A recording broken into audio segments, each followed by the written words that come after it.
Assalamualaikum warahmatullahi wabarakatuh. Saya Intan Hazwani binti Johari daripada kelas KIM 10003F. Hari ini saya akan menceritakan tentang tokoh-tokoh teknokrat pada zaman Abbasiyah dan Kerajaan Umayyah. Okey, secara keseluruhannya, Kerajaan Abbasiyah bermulanya di Kota Kufah ataupun Khurasan sebagai pusat pentadbiran, dan pusat pentadbiran ini dipimpin oleh seorang anggota Islam yang digelar sebagai Abu Muslim Al-Khurasani. Okey, dari aspek orang Barat, mereka menganggap bahawa Kerajaan Abbasiyah adalah sebuah zaman pemerintahan yang sangat cemerlang dan sangat terbilang. Okey, orang Barat menganggap bahawa sepanjang pemerintahan pada Kerajaan Abbasiyah sebagai The Golden Age. Okay, ini kerana pada zaman pemerintahan Kerajaan Abbasiyah, pelbagai maklumat telah dikeluarkan, dah menjadi sebuah sumber yang sangat penting dan sangat berguna untuk orang lain. Okey, yang kedua, zaman Umayyah. Zaman Umayyah pula diasaskan oleh seorang tokoh Islam yang sangat terkenal, iaitu Muawiyah bin Abu Sufyan. Nama kerajaan Umayyah itu sendiri diambil pada seorang peniaga yang bernama Umayyah. Okey, terima kasih. Assalamualaikum warahmatullahi wabarakatuh. Nama saya Nur Mazi Zalika binti Mansur. Saya daripada KIM 103F. Saya akan membentangkan dua orang tokoh teknokrat pada zaman Abbasiyah dan Umayyah, iaitu tokoh yang pertama yang diberi kegelaran Al-Razi dan tokoh yang kedua diberi gelaran Ibnu Sina. Tokoh pertama yang akan saya bentangkan ialah Al-Razi. Siapakah Al-Razi? Al-Razi ataupun nama sebenar beliau ialah Abu Bakar Muhammad bin Zakaria Al-Razi. Beliau dilahirkan pada tahun 251 Hijrah bersamaan dengan 465 Masehi dan telah wafat pada tahun 313 Hijrah bersamaan dengan 920 Masehi. Beliau dilahirkan di Ray, Tehran dan berketurunan Parsi. Beliau mempunyai kemahiran dalam pelbagai bidang, antaranya bidang kimia, perubatan, biologi, sains dan falsafah. Di samping itu, kepribadian beliau yang mulia sering dijadikan contoh oleh masyarakat. Antara kepribadian mulia beliau ialah beliau seorang yang pemurah, berperi kemanusiaan, penyayang dan sentiasa menulis serta belajar. Okay, apakah sumbangan Al-Razi? Sumbangan pertama beliau ialah beliau telah menekankan tentang kepentingan kebersihan sesuatu, di mana beliau telah menjalankan satu kajian semasa pemilihan tempat untuk membangunkan sebuah hospital, di mana beliau telah menggantungkan daging baharu di beberapa tempat yang telah dicadangkan sebagai tapak hospital. Dan daripada itu beliau memilih tempat-tempat yang di mana daging tersebut lambat menjadi busuk. Okay, untuk sumbangan yang kedua ialah beliau telah berjaya dalam penghasilan bahan-bahan yang digunakan dalam perubatan, seperti menggunakan sebatian plumbum dalam memproses krim, menggunakan usus binatang ketika menjahit luka, dan menyifatkan tentang penggunaan simen plaster dalam merawat penyakit yang berkaitan dengan patah. Dan sumbangan yang ketiga ialah beliau adalah orang pertama yang mewujudkan jahitan pada perut dengan menggunakan benang yang diperbuat daripada serat. Dan sumbangan yang keempat ialah beliau telah berjaya menghasilkan lebih 224 buah karya buku yang terdiri daripada pelbagai bidang seperti perubatan, kimia, astronomi dan falsafah. Serta daripada 224 karya tersebut, 140 buah buku telah dihasilkan dan diberi penumpuan terhadap bidang perubatan dan kedoktoran. Assalamualaikum, nama saya Nur Zulaika. Saya akan menceritakan tentang biodata Al-Kindi. Al-Kindi merupakan salah satu antara tokoh pada zaman Abbasiyah. Bagi slide ini pula, saya akan menceritakan tentang biodata Al-Kindi.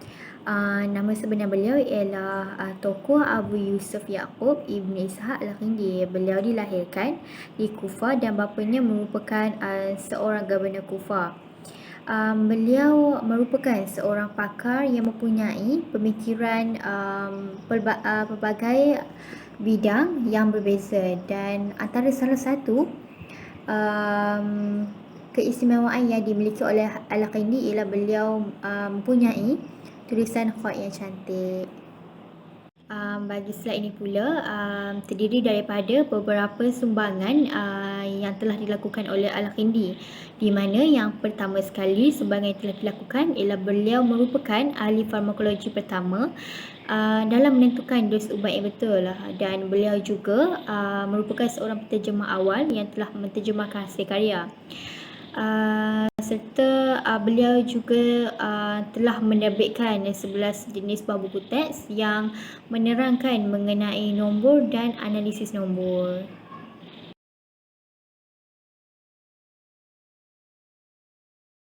Assalamualaikum warahmatullahi wabarakatuh. Hari saya akan terangkan tentang tokoh Al-Khawarizmi. Nama sebenar Al-Khawarizmi iaitu Abu Abdullah Muhammad Ibnu Musa Al-Khawarizmi. Al-Khawarizmi adalah seorang tokoh Islam yang sangat terkenal dan sangat bijak serta sangat cerdik. Bukan sahaja dalam satu bidang, tetapi beliau telah merangkumi pelbagai bidang yang sangat pandai. Antaranya adalah bidang matematik. Yang bidang matematik adalah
antara sumbangan yang telah berjaya dikeluarkan oleh Al-Khawarizmi sendiri adalah beliau telah melahirkan sebuah sistem angka yang digunakan sehingga sekarang. Daripada zaman beliau mencipta hingga sekarang masih guna sistem angka tersebut. Boleh dikatakan sistem angka tersebut adalah menyerupai, diambil sendiri daripada bahasa Hindu dan ditukarkannya kepada bahasa kita. Tapi tidak semestinya apa yang diajar dalam bahasa Hindu adalah berasal daripada agama India itu sendiri. Seterusnya, Al-Khawarizmi telah menjadi seorang pengasas dalam bidang matematik. Yang lebih spesifiknya adalah beliau adalah seorang pengasas kepada sebuah persamaan kuadratik dalam mata pelajaran matematik yang kini telah diajar kepada pelajar-pelajar di sekolah. Persamaan kuadratik adalah satu persamaan yang sangat susah untuk diguna pakai. Persamaan kuadratik adalah satu persamaan yang boleh menyelesaikan pelbagai masalah.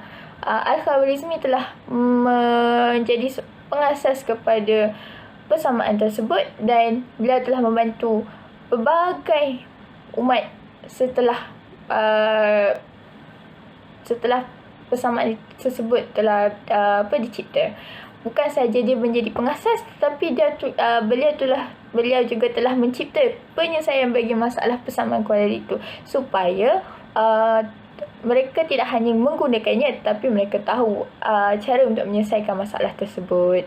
Selain itu, Al-Khawarizmi juga telah menjadi salah seorang tokoh yang sangat fasih dalam bidang geografi.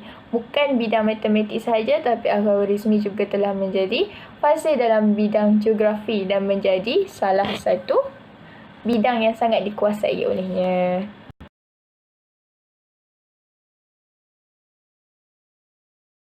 Tokoh susunan adalah berkaitan dengan Ibnu Sina. Siapakah Ibnu Sina?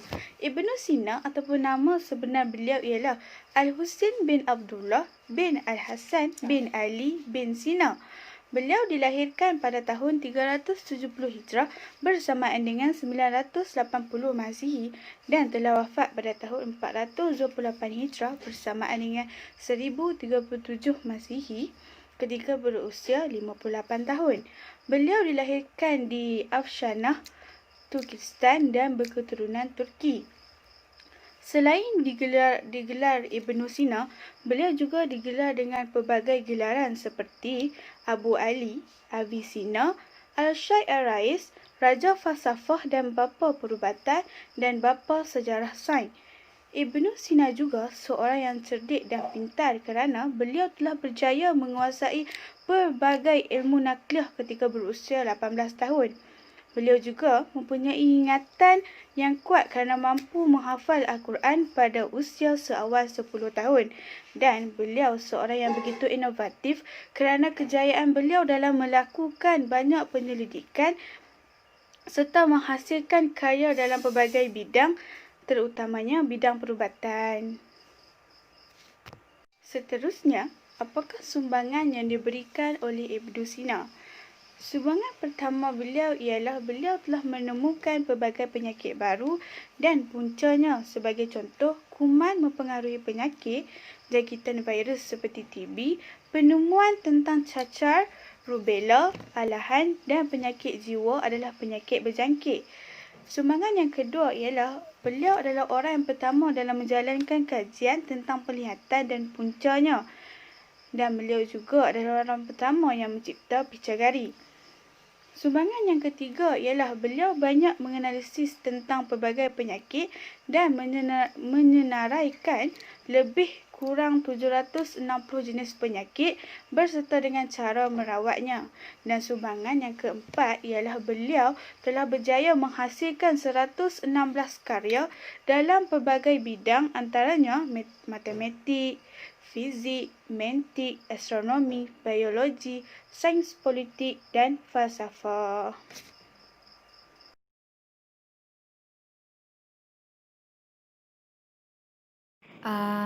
Untuk slide ini pula, saya akan menceritakan tentang biodata Al-Farawani.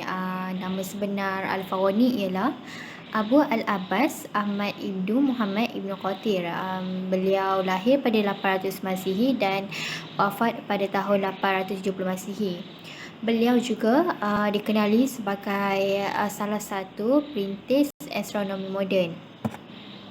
Assalamualaikum, nama saya Nur Zulaikha. Saya akan menceritakan tentang biodata Al-Qindi.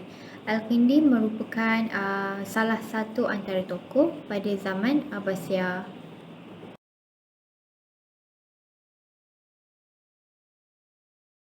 Sebagai kesimpulannya, kerajaan Abbasiyah ini bukan sahaja menjadi zaman yang gemilang, menghadapi zaman yang kegemilangan, tetapi mereka juga telah menghadapi zaman kejatuhan yang sangat teruk. Antaranya disebabkan kejatuhan ini adalah disebabkan kelemahan pemerintah itu sendiri pada zaman tersebut.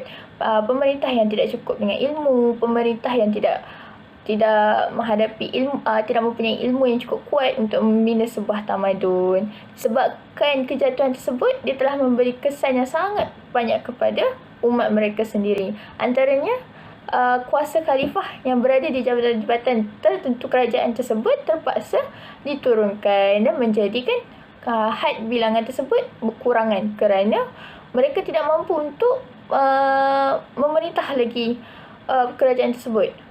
Dan disebabkan bilangan itu kekurangan, jawatan-jawatan tersebut telah banyak diganti oleh beberapa orang yang lebih baik. Ada yang sebut pemerintah jawatan tersebut diambil alih oleh orang yang lebih orang lain ataupun orang kaum yang lain. Faktor yang keduanya, kerajaan pada zaman Abbasiyah berlakunya satu perpecahan yang membuatkan keakraban ataupun benteng pemerintahan mereka menjadi pecah dan membuatkan zaman Abbasiyah, kerajaan Abbasiyah longgar dan mereka menghadapi kejatuhan. Disebabkan benteng tersebut pecah, mereka tidak mempunyai apa-apa untuk menaikkan semula nama kerajaan tersebut. Kesimpulannya, disebabkan ekonomi dalam satu kerajaan memainkan peranan yang sangat penting. Daripada ekonomi, kerajaan tersebut dapat meningkat, dapat naik, dapat terkenal di serata dunia. Semua orang akan tahu zaman tersebut disebabkan ekonomi tersebut meningkat. Ekonomi juga memberikan pendapatan kepada rakyat yang menghadapi zaman tersebut. Sekian, terima kasih.